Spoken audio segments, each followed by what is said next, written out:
Do I have any sound? Oh, I did. Alright, so I'm going into this game for a little bit. I'm not actually going to be like, really playing the game. I just wanted to talk about some stuff and also share off my Ganondorf Amiibo, which just arrived. I don't have Zelda yet. I don't have Zelda yet. She's supposed to be brought back on Monday. But what happened is that I was able to find Ganondorf from Best Buy, and I had him pre-ordered a long time ago, but I could not find a Zelda pre-order anywhere, not even on Best Buy. Well, finally I saw a notification online. And I got, I went ahead and heard that the TOTK Amiibo were available. So I went ahead and pre-ordered it from GameStop, and I got it in right away, and she's arriving on Monday. I bet if I had pre-ordered it earlier, I would have been able to get it sooner, or maybe got her from Best Buy, but I got her from GameStop. That's where I found her. She's coming, I am getting her. So I got Ganondorf and Zelda, but Zelda's not in yet. I only have Ganondorf for now. But here's my Ganondorf Amiibo. I'm gonna open up here right here too, and show off the Amiibo thing. I also wanted to talk a little bit about ZeldaTubers. At the end of my Tears of the Kingdom live stream series, I went ahead and did a speculation video on the Tears of the Kingdom, the timeline after Tears of the Kingdom. I think what I'm gonna do is I'm gonna address an ideal timeline as well tonight as well. So I was like, I wanted to talk about Zelda a little bit, especially since I've been kind of having a little bit of fun in Super Dungeon Maker. I've gone back in there. I've now recreated 3 levels and uploaded them from Link to the Past, and I'm trying to do Hyrule Castle now. We'll jump in there after that as well. But first, I just want to talk about some Zelda news and theories and everything. First off, let's get this Ganondorf Amiibo open.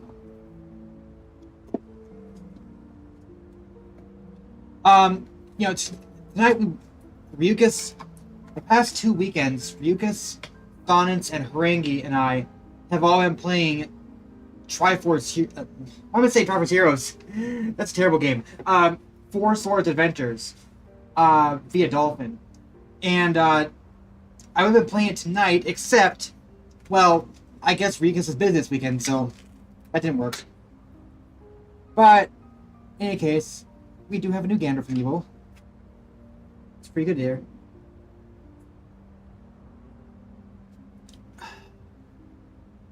I really love this Ganondorf design. I know he's not the same Ganondorf, but I still love this design. It's really cool looking. Let's see if I can find a place to open it up at. Another problem is that once I do it, Amiibo. Okay, right there. All right, so let's see if we can get this.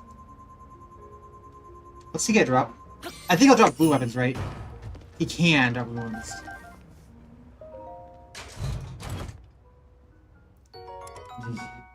Yeah, we didn't get anything. That kind of sucks.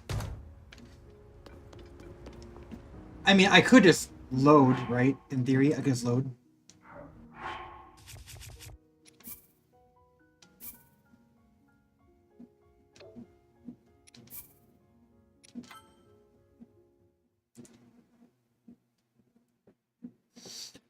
I'm seeing evidence that the ZeldaTuber team are starting to get they're starting to work on Tears of the Kingdom now. I want to see that. I so want to see that. So I'm hoping that they do well on that one. Like I'm trying to get all the updates ready so I can try and do mod Tears of the Kingdom as well. I don't want to do it right now because I spent weeks going through all of Tears of the Kingdom, so I don't want to do anything of that just yet. But I'm interested in potentially doing it at some point. Is it the same thing? Yeah, it's the same thing. How can I get change? Do I have to like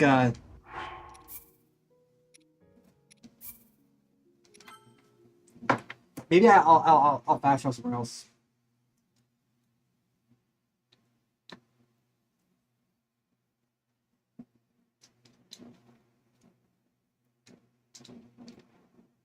Speaking of it, what's my current completion right now? My current completion is 78.85%. I mean, I've got all of the caves, all the wells, all the shrines, all the light roots, and I think I got most of the groves too. Did I miss one? I don't know what that is for. So I got a lot of stuff covered here. Let's go ahead and head to Hateo Village.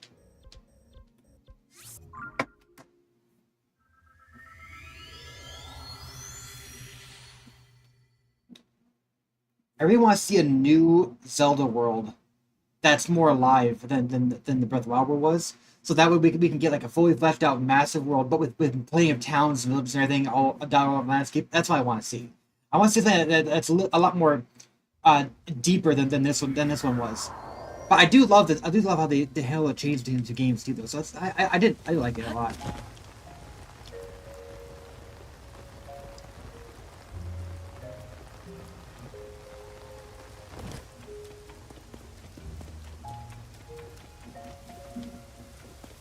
So let's try once more here, right here, right in front of him.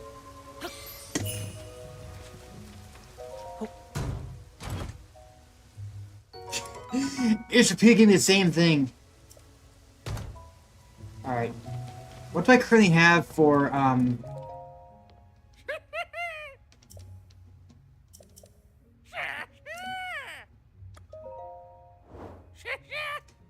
Doors Mask, High and Hood, Goddess, Demon King. Yeah, okay. This I believe is the Gerudo King fabric, from what I've heard.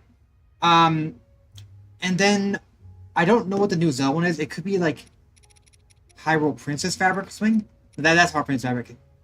So yeah, there's new fabrics. They've been in the game since the game released.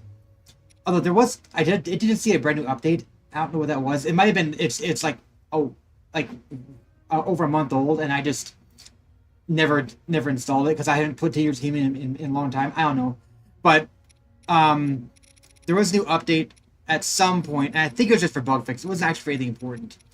I think a lot of people kind of got down on Tears of the Kingdom because there's no DLC, so they started to kind of like get a little bit. It basically not like we're talking about Tears of the Kingdom that much anymore. But that's mostly because this year is a pretty big year. There's lots of stuff coming out. The Tears of the Kingdom was really big and hyped for several months, and then over time it just becomes less and less of a big deal because there's just other stuff coming now. But even then, I still see people playing Tears of the Kingdom. Even now, I still see people playing Tears of the Kingdom because they never finished it, or they had other things they're working on. But I've noticed that these, especially the case of the ZeldaTuber community, are not particularly happy at the moment. And I wanted to address that a little bit because, for example, BanditGames. I used to watch him, but I'm not watching anymore. I think I subscribed to a lot of ZeldaTubers right before Tears of the Kingdom came out, and I subscribed to a few of them again. And BanditGames put out a video called the Zelda Rant. Let's see if I can switch over that really quick. I think I can. Well, and I'm not gonna show it. I don't really care that much. I just want to talk about it because he basically he's talking about about the lore, and that was also Ratatosker's complaint as well, that he has a video titled a mostly negative Tears of the Kingdom review. I didn't really watch the whole thing. They're entitled to their opinions or anything. That's fine. And my personal opinion is that I just think a lot of their complaints are just not really well founded. And the reason why is because they're complaining about Zelda lore, and Zelda lore has never been that good. And this is coming from a long time Zelda fan. Like, every time a new game comes out, it gets hyped for the lore and everything, and it always connects to prior games in a very vague and undisclosed way. And it never is in a really satisfying way either. Every single time. It's not just with Breath of the Wild and Tears of the Kingdom. This happened. I remember this happening with Twilight Princess as well. With Twilight Princess, I didn't really think the lore was that good. And a lot of people are just like, oh, the lore of Twilight Princess is so good. Well, who are these interlopers?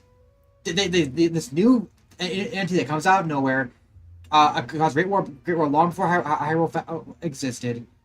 There's no mention of the Ocarina of Time whatsoever, but they played such a big role in the past. There's no mention of the Twilight whatsoever, but they play a big role in the past. None of this stuff makes any sense. In fact, it's not just that they play a big role in the past. They supposedly play a big role right at the end of Ocarina of Time. Right after the end of Ocarina of Time, Ganondorf gets defeated, stabbed, and sealed, and but he somehow has a Triforce, gets sealed into the Twilight Realm. As a standalone thing, that works. You can have that as a standalone lore tie-in and make it work, but tying Ocarina of Time does not make sense. The world of Twilight Princess does not resemble Ocarina of Time in the slightest. They were trying to kind of connect things a little bit, but why is the Temple of Time way off in the woods? In like, what, 100 years or so? There's no time for that to happen at all. So what, they moved Hyrule Castle far northeast from that position, away from the Temple of Time, did not build a new one, did not move the Master Sword. The Master Sword just always been sitting there, and they didn't bother moving it.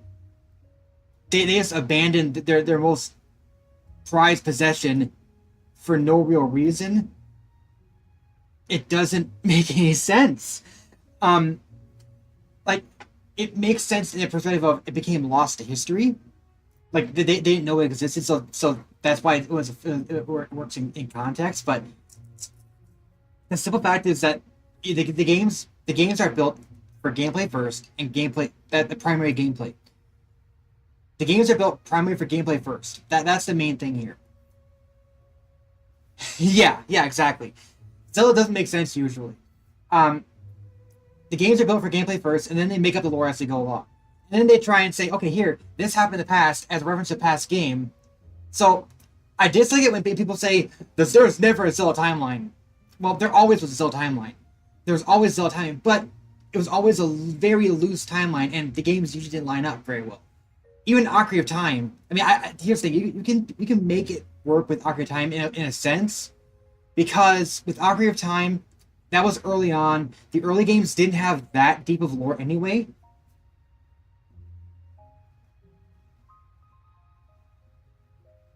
Exactly. That's like Twilight Princess. My problem with ZeldaTubers is that they overrate certain minor references and things, and try and overemphasize these things. And then when the next game inevitably disappoints them, they get disappointed. It's like, what are you guys expecting? What are you guys expecting to happen? So it's just, I just find it so dumb that how this keeps happening. Because I've been watching the Zelda series for a long time. Like, now admittedly, I wasn't, back when Ocarina of Time came out, I wasn't like actively watching the series that well. I basically just played the games. It was more a little bit later down the line, like, OT's only game Master Sword makes sense. The Master Sword being a hidden secret object. Yeah, exactly. It's literally enshrined. It's literally enshrined. That's what makes sense. I think Master Sword makes sense in I think Master Sword makes sense in Breath of the Wild and Tears of the Kingdom as well. The implication here is that it makes more sense to actually play Tears of the Kingdom though, because Tears of the Kingdom, it says that the Master Sword gains sacred power the longer it is. It gains sacred power the longer it's enshrined. So wherever it is, in the case of Breath of the Wild, it's basically gaining sacred power from the Great Deku Tree above it. I think you could say the Great Deku Tree is a sacred being. So it was placed there for a reason, so that way it can be watched by the Great Deku Tree. That might be a tie back to, I don't think it's a tie back to anything. It's just they put it there because they wanted to resemble the opening to Link to the Past. And they wanted to resemble Link to the Past. And Link to the Past, which is like the earliest appearance of Master Sword, it was sitting in the deep in the Lost Woods on a pedestal with flowers behind it. And those flowers are basically in a similar position in the scene we see in one of the early trailers for Breath of the Wild. So it was to be a callback to there. We even know the Great Deku was there at the time. You could say Link to the Past, the Great Deku was always there if you want to. Obviously, that wasn't their intent at the time. It's just, you can say that. But I think the Master Sword's position makes sense in Breath of the Wild and Tears of the Kingdom, because you can have some implications there based on its positioning. It was purposely placed there to act as an shrine, basically. But the one that does not make sense is in Twilight Princess. They literally abandoned the Master Sword. Like, if nothing else, you'd think that they would at least like rebuild the castle, or at least keep a place there, so that they can, if they can, let's say they can't move it, they wouldn't abandon the sword. They would just say, okay, we need to protect this place and make sure that it's safe. Twilight Princess just abandons that entirely. So I do not like the lore of Twilight Princess that much. At least in I think in Windbreaker it kind of makes sense too, because Hyrule had to be abandoned, and there was no one who could actually wield a sword, so they literally had to abandon it. They didn't have a choice in the matter. There's nothing in Twilight Princess in case they had to abandon the Master Sword. So it's just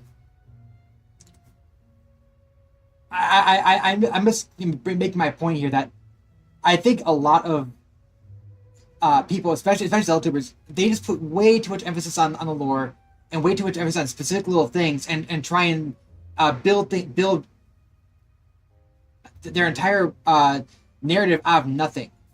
And that's why I fell in love with ZeldaTubers. I used to like watch them a lot because I enjoyed seeing all the speculation and everything, and I like speculation too. But you also gotta understand that ZeldaTuber doesn't care that much.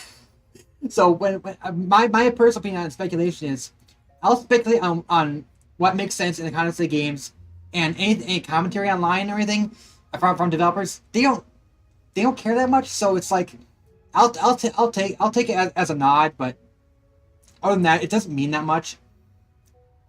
One of the comments that so since my speculation video on the timeline after Tears of the Kingdom, the Tears of the Kingdom time placement, my basic idea was that the backstory of Tears of the Kingdom takes place at the actual founding of Hyrule. The actual founding of Hyrule, and this is a previous version of Ganondorf, and the Twin Rover, the same Twin Rover from Ocarina of Time. 300 years later, roughly, they raised up a new Ganondorf in the stead of their old master, who was also a Ganondorf as well. They raised up a new Ganondorf to become the new King of Darkness, essentially. That's my basic idea here. And it might even be the fact that it could be related to the death of King Rauru.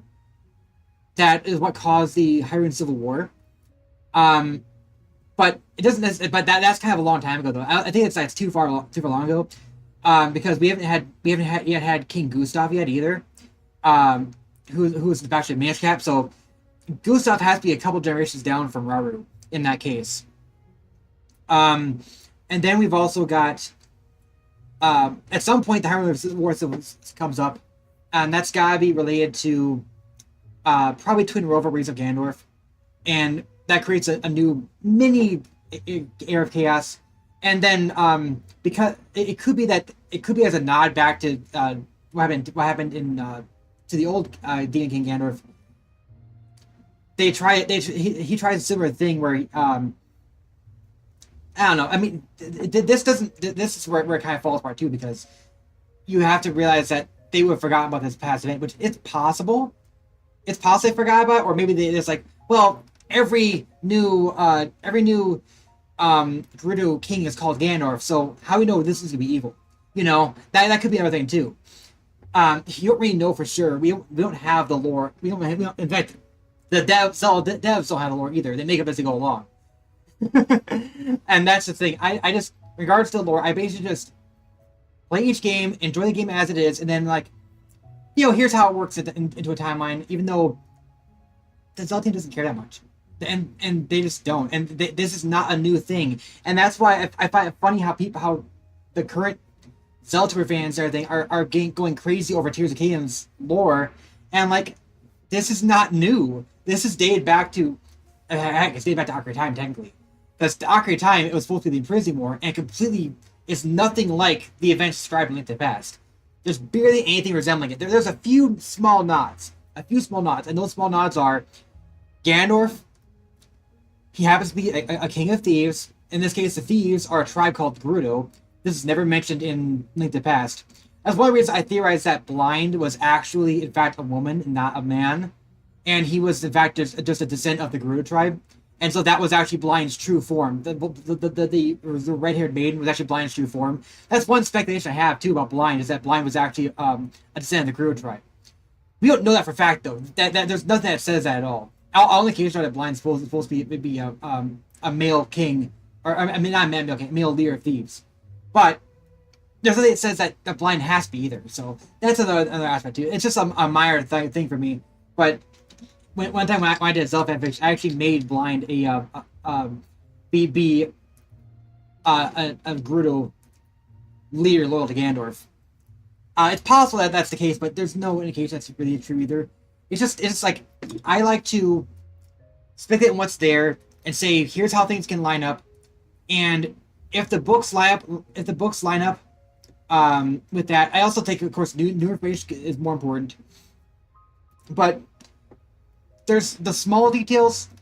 We can look at them if there's nothing too major there, but if they're like way out of the way, they don't make any sense, just ignore them. There's another problem with Twilight too that I want to bring up too. The light spirits. Where the heck do light spirits go? Where'd they come from? Where'd they go? There's no reason why they exist. They suddenly show up. They're really important, and they're gone, and there's nothing else.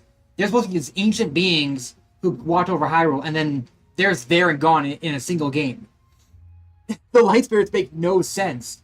And yet, supposedly, Twilight Princess has such amazingly great lore of some kind. And it just does not work for me. So, basically, that's just my rant here. That's my ZeldaTuber rant. So yeah, I also wanted to talk about my timeline discussion again, and like an idealized timeline. Let's see if I can delve into that. I should have prepared more for this. I just kind of was doing this on a whim, especially since I just got my Ganondorf Amiibo again, of course. Ganondorf Amiibo. I want to get. Yeah. I want to get, I'm not gonna do a stream for Zelda. I'm just gonna get Zelda and then put it down. But I'm not gonna do anything special with Zelda. I'm just gonna do it because I have to think about Zelda. I saw BanditGames video, the Zelda rant, not long ago, and I kind of wanted to talk about that. So that's basically why I want to discuss this. But yeah. I think I'll edit this down and repost it later as well.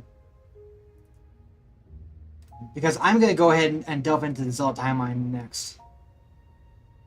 So let's go ahead and look at the timeline. Zelda timeline. Zelda timeline. Okay.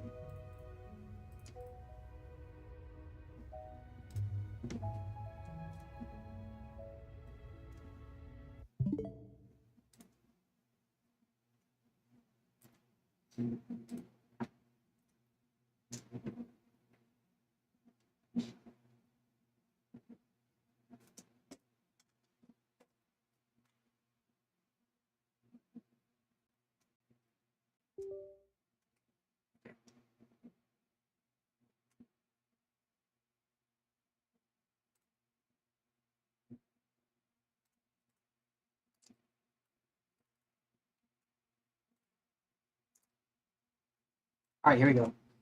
So here we have the Zelda timeline. So we have Creation, Skyward Sword, the Minish Cap. Oh yeah, that's another one too. Skyward Sword. Skyward Sword comes out. It completely changes the whole backstory of the series again, like Ocarina of Time did before. But at least at Ocarina of Time, there wasn't that much going on around it. Speaking of which, in Ocarina of Time, the Master Sword's enshrined. It's enshrined in Skyward Sword too.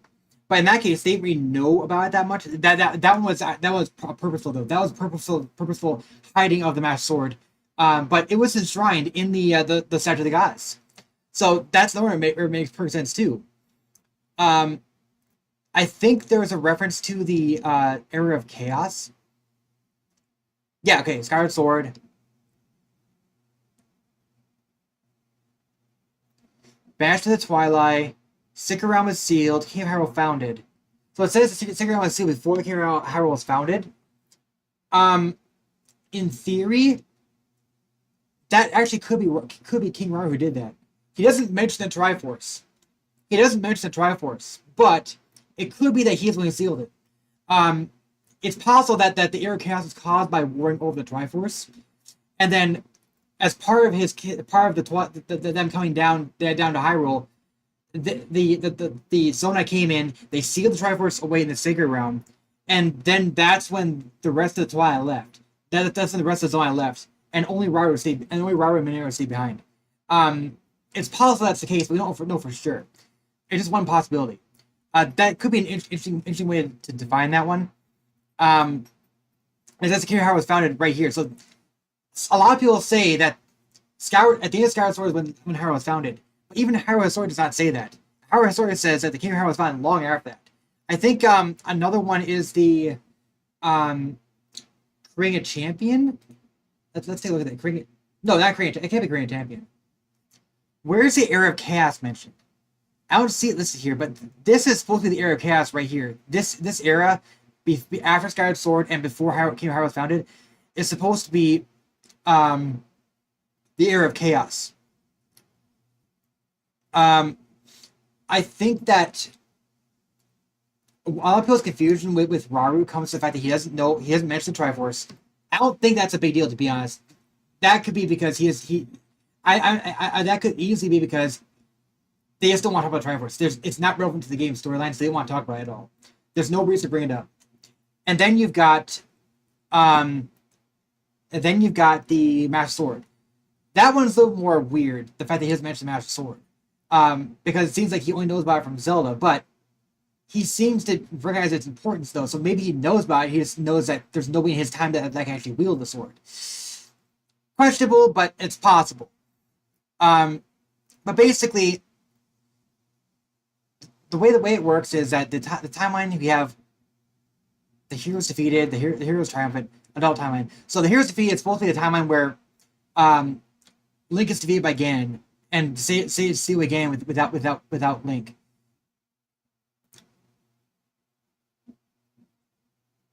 The Imprisoning War is here. It's also known as Sealing War. I think in the original Link to the Past it's called the Sealing War, not the Imprisoning War. Or maybe it's the opposite way. Maybe it's called the Imprisoning War, and it was renamed. It was actually supposed to be Sealing War in Japan. So you can easily set these two things differently. The Imprisoning War of Raru's day is different from the Sealing War here, but they reuse the term as a reference back to this one. So they clearly reused the term on purpose. They wanted to reuse that term because it was a major event in past games. So they used the Imprisoning War, even though the events have nothing in common. But admittedly, the Imprisoning War was never described. That was never shown on screen. But it doesn't really make sense for it to happen here either. So yeah, it's a little bit complicated. But another problem with one big theory that people keep bringing up, which is not held by the producers of the game hinting at, was the fact that they were talking about how what happens is that in the interview they're saying that Skyward Sword was created at the end of Hyrule was found at the end of Skyward Sword, but how was it between that and this new founding? And Fujibayashi was saying, "Oh yeah, it could be that after that Hyrule was destroyed, and then sometime later Raru creates Hyrule." And this goes into the whole entire refounding theory that many people have had about the timeline here, and that the events of Raru's founding take place long after the rest of the games, just like everything else. First of all, the problem is that Fujibayashi was seems to be talking about Skyward Sword. And second of all, he only brings up as this could be a possibility. So it's not any sort of definitive answer at all. It's just another thing where like, oh yeah, we just want fans to make what they want. We just want fans to be able to decide what they want. Which is basically how they've always gone with basically. I think like my ideal timeline is something closer to I think that one theory I've heard is that yeah, okay, so here's some problems. Okay, let's go ahead and take a look at this. Skyward Sword, Minish Cap, Four Swords.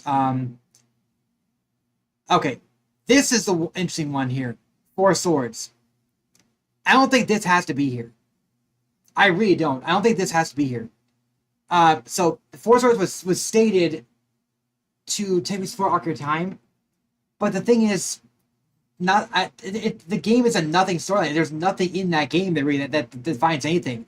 In fact, it makes way more sense that Four Swords is closer linked to Link to the Past because it was created as a packing game with Link to the Past. So the idea that it's somehow way distant past from Link to the Past just makes no sense.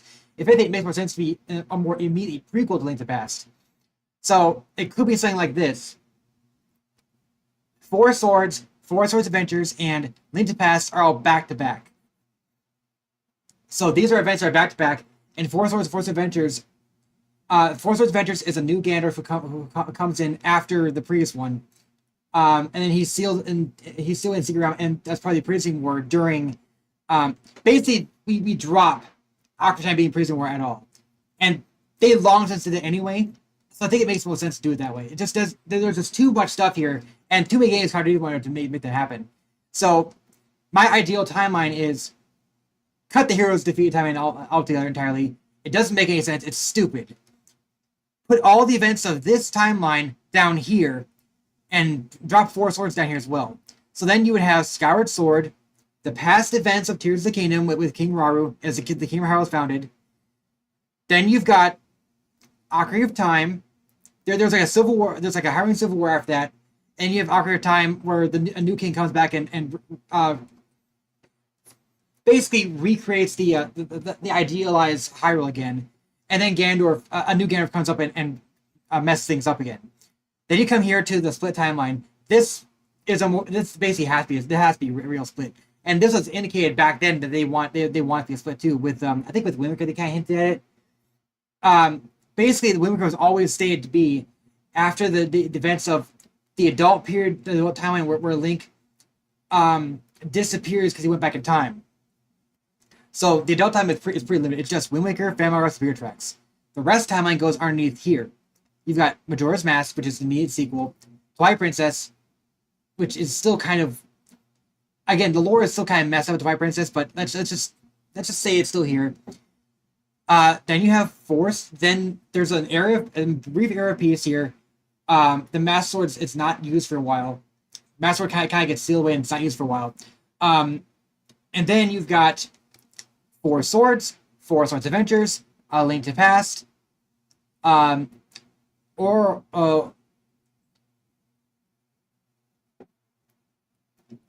wait, this is actually Hyrule Encyclopedia. I see, this is Hyrule Encyclopedia, not Hyrule Historia.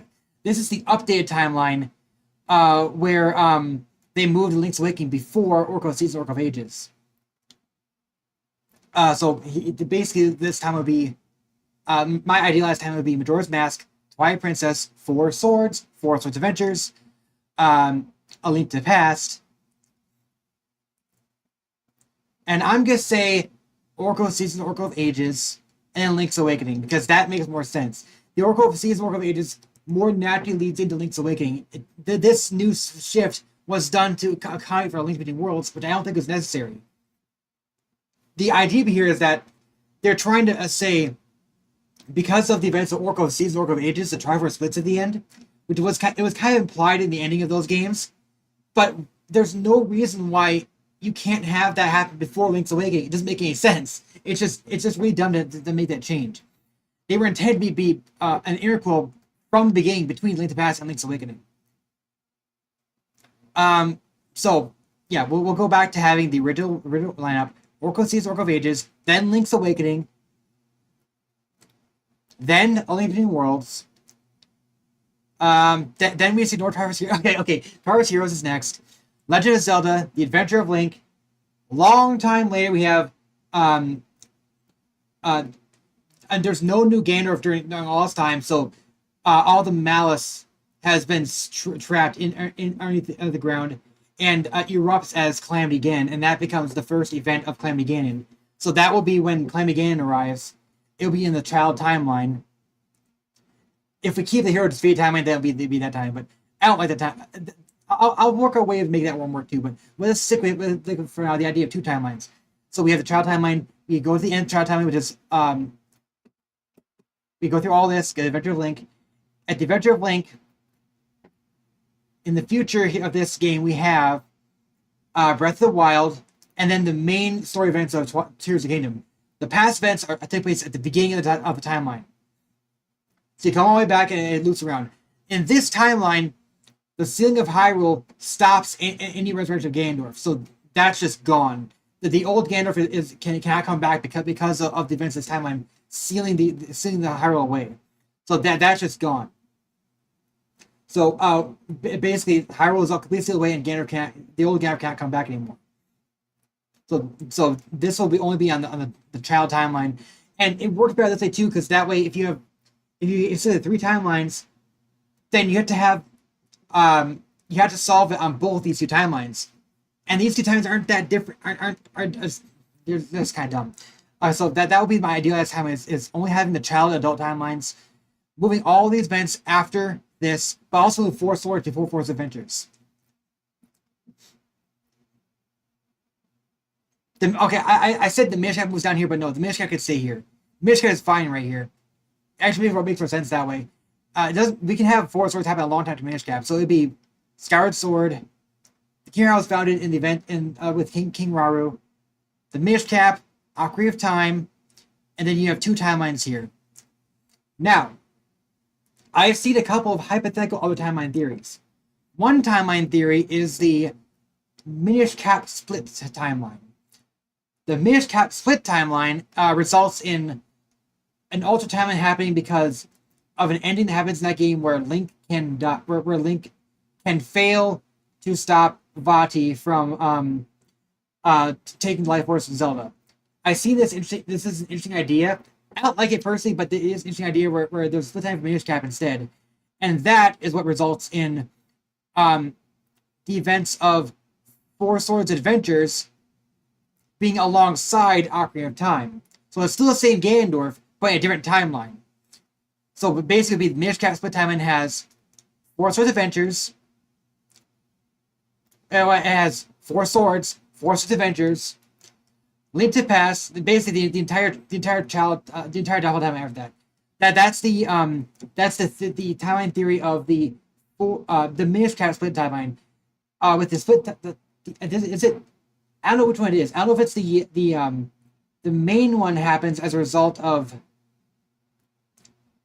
Vaati being defeated or Vaati being, which makes more sense. I guess you could argue that Zelda being Vaati winning. No, I mean I don't know. I don't know how to describe that one. Vaati winning, in theory, what's supposed to happen is that Vaati winning, could not happen. Can't resolve 4 because he was sealed away after 4 Minish Cap. So are they saying that when Vaati loses, that goes to the Hyrule Civil War in the Ocarina of Time? Maybe I'm not exactly sure. I don't remember. I remember seeing those theories before, but I don't know exactly how it is. But that's one alternate timeline I saw. My preferred fix for the Heroes Defeated timeline, though, if they just stick with 3 timelines, is the alternative timeline here is that Link is defeated because the Master Sword did not seal him away in time, and then they do something in the next loop. They do something in that loop to make sure that Link is sealed away in time, so that way he can't try to fight Ganondorf when he's incapable of defeating Ganondorf. That's my preferred fix to the Heroes Defeated timeline. It still keeps it as an alternate timeline, because what would happen in this case is Link loses because he was still a child. He was unable to defeat Ganondorf because he was a child. Then they created a new timeline that allowed Link to be sealed away for 7 years to ensure he would be able to defeat Ganondorf. And so it is, in fact, an alternate timeline. That's not what the game says. The game says Link died at the final boss. But the one problem with that idea is that in this timeline, Twin Rover is still alive. So I actually think this idea makes more sense. Link never goes through the events of the adult timeline. The sages awaken separately, and then they become then they go on to do the imprisoning war. So I think that idea works better for the keeping the heroes defeated timeline. He's defeated as a child, not as an adult. And then the sages to write a better future, they go and maybe they could I don't know, send Navi back in time to guide Link or something, and that's what Navi leaves at the end. She leaves because her mission is fulfilled. She She was sent back in time to ensure that Link would win against Ganondorf, which also results in him being sealed away for 7 years. And then at the end of the journey, she has to go back. That was an interesting way to handle her appearing and leaving, but it's not necessary really. It's an idea I had. Again, my ideal timeline is just two timelines: child and adult, and the events of the Heroes of Via timeline happen in that child timeline. That's my idealized timeline. In fact, that was my timeline before they ever created. The only real problem before they created the Hero story, that was my timeline here: child, and adult, and most of the events of the series happen after child timeline. Twilight Princess just introduced a lot of bad lore that kind of messed things up a lot, but even Ocarina of Time just did not line up the best with Link to the Past either, and I accepted it at the time, and I think I still do, but a lot of Zelda fans are just, they want to be so specific in what they're looking for. Okay, there's another problem I've been seeing recently with some Zelda fans too, and they've been complaining about things like, I saw Red House complain this. One thing Red House complained about was the fact that in a lot of the recent Zelda games, for example, at the end of Tears of the Kingdom, Zelda is saved with no real explanation given for why she's saved. There's a hint that there's a way to save her from her draconification by Impa, and you never actually find out how. It just happens at the end of the game, and that kind of seems a little bit rushed. And one major complaint I see about this from ZeldaTubers, Ratatower especially does not like this, is the fact that he's like, there's no sense of stakes anymore. There's no sacrifices made. Look at the sages, not the sages Ocarina of Time. Sages Ocarina of Time, that they had to sacrifice their lives to for the cause. And I'm like, that's one of the biggest, most long-running theories that is brought up commonly. That's never been justified. It's never stated in the game. Like, the only way you can ever come to that conclusion is because the game doesn't delve into the story as much as the game's story is not as deep. The game's story is not as deep in Ocarina of Time, and so they don't explain what happens to sages. But notably, all the sages appear at the end of the game in a kind of triumphant way on Death Mountain, except Rauru, the one sage we know is in fact dead. He's basically a ghost. So the only sage that does not appear at the end of the game is Rauru, and it's implied he was the first sage of time. So he's basically a ghost now. The rest of the sages are still alive. There's no indication they're dead. I've even seen Ratatower's house complain about the fact that complaining about the sages being alive, or Zelda coming back at the end of the game. When look, Medley and Makar have to stay inside the temples. They're back at the end of the game. If you literally missed the ending of the game there, they are back at the end of the game. Like, look, Zelda has never had high stakes either. This is another thing that you're basically making something up in your head as to what's true with the series, and using that as justification against why you don't like the current games, when it's never been true to begin with. It's so obnoxious. Again, the biggest problem. In fact, here's the other thing too. You know another big example of a game where everything is good and positive by the end. A Link to the Past. We literally have multiple characters dying throughout the game. We have Link's uncle dying. We have the priest dying in front of your face, and he's alive at the end of the game. All of them are alive at the end of the game. So that predates Ocarina of Time too. I'm pretty sure, quite certain, the implication of the end of Ocarina of Time is that all the saves are fine now. They don't show him meeting up with everyone yet, but basically, there's supposed to be this triumphant thing where Mido and King Zora are mourning loss of their loved ones, and then that their spirits, their glowing balls appear above them, and they appear in Death Mountain, and it's supposed to be this triumphant ending to the game. It's not supposed to be implying that they're gone entirely. That's not what's being shown here. In fact, if they want, they could have been. If they're, it would not been. It would have been written better if they're using the more modern things where they actually explain better. The Zelda games have always had happy endings, usually.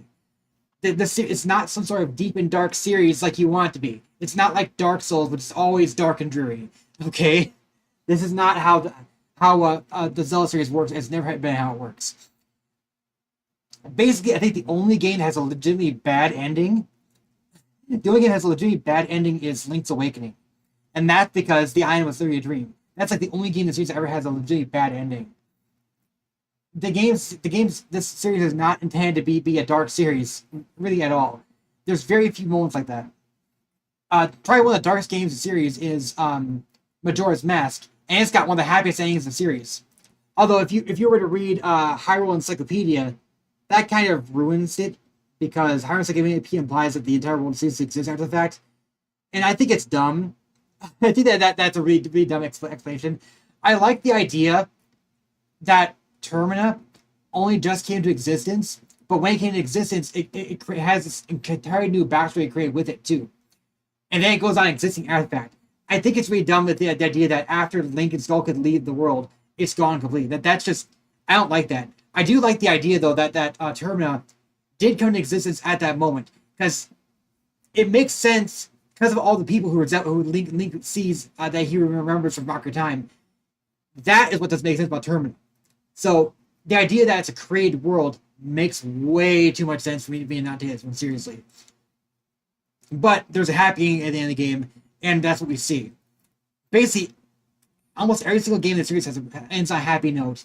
And the only way you can justify a bad ending for any game in the series, the only way you can justify a bad ending for any game in the series except Link's Awakening, is if you take some fan theories about what happened in Ocarina of Time and say that those fan theories are real when the game doesn't apply at all. Namely, the fact that the sages died. There's no indication in the game that that's the case. And yet it's always taken as complete fact by ZeldaTubers.